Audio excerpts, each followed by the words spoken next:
মৃত্যুর প্রহার গুনেছেন 4 জন। ঢাকা মেডিকেল কলেজের দেয়ালে পড়ে থাকা মানুষগুলো। এটা কোনো বর্জ্য ফেলার স্থান নয়, এটা ঢাকার প্রাণকেন্দ্রে অবস্থিত ঢাকা মেডিকেল কলেজ হাসপাতালের এক কোণ। আর সেখানেই পড়ে আছেন 4 জন মানুষ, চিকিৎসাহীন, আশ্রয়হীন, সহানুভূতিহীন। কারো পায়ে পচন ধরেছে, কারো শরীরে জমে উঠেছে পোকা, কারো হাড় বেরিয়ে এসেছে খোলা চোখে। জীবন্ত লাশের মতো পড়ে আছেন, অথচ নেই কোনো চিকিৎসা, নেই কোনো মানবিক সহায়তা। পাশ দিয়ে হাজারো মানুষ হেঁটে যাচ্ছে, ব্যস্ত শহর, তাকায় না একবারও। তারা কেউ অপরাধী নয়, শুধু ভাগ্যের নির্মম পরিহাসে সমাজের অন্ধকার কোণে হারিয়ে যাওয়া কিছু মানুষ। এদের কেউ ছিন্নমূল, কেউ মানসিকভাবে অসুস্থ, আবার কেউ শারীরিক প্রতিবন্ধী।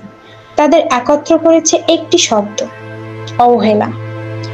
যখন মানবিকতা শুধু মুখের বুলি হয়ে ওঠে, তখন এ দৃশ্য হয় তার সবচেয়ে করুণ ব্যর্থতার প্রতিচ্ছবি। প্রশ্ন থেকে যায়, এই অবহেলা দায় কার?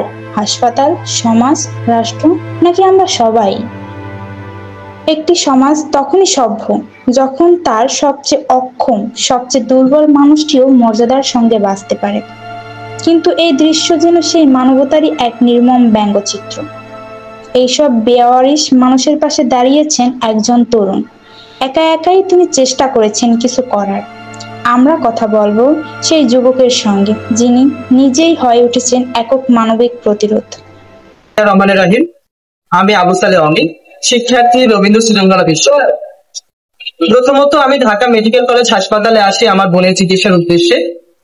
এসে দেখতে পাই এই মানুষগুলোর মানবতার জীবন। এদের চিকিৎসা নেই, নেই খাবার, নেই মাথা গোঁজা খাই। এই মানুষগুলো বিনা চিকিৎসায় ধুকে ধুকে মরছে ঢাকা মেডিকেল কলেজ হাসপাতালে। কেউ মানসিক ভারসাম্যহীন, কেউ বা আবার মানসিকভাবে সুস্থ থাকলেও শরীরের বিভিন্ন স্থানে ক্ষত ধরার কারণে পচন অভ্যকা ধরে গিয়েছে, যা নিয়ে তারা মানবতার জীবনযাপন করছে এবং তারা মৃত্যুর প্রহর গুনছে। আমি চাই এই মানুষগুলোর পাশে দাঁড়াতে, এদেরকে সুস্থ জীবনে ফিরিয়ে আনতে, এদের চিকিৎসা করা। তাই সকলের প্রতি আমার অনুরোধ থাকবে, যে যেখান থেকে শ্রম, সময় কিংবা আর্থিকভাবে আপনারা তাদের পাশে দাঁড়ান।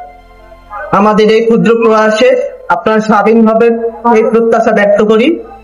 আমার সাথে যোগাযোগ করার জন্য হোয়াটসঅ্যাপ নাম্বারে যোগাযোগ করুন। এটাই ছিল ঢাকা মেডিকেল কলেজ হাসপাতালের দেয়ালে পাশে পড়ে থাকা মানুষের জীবন্ত করুণ এক চিত্র। সারা আখতার, কুয়াকাটা আপডেট।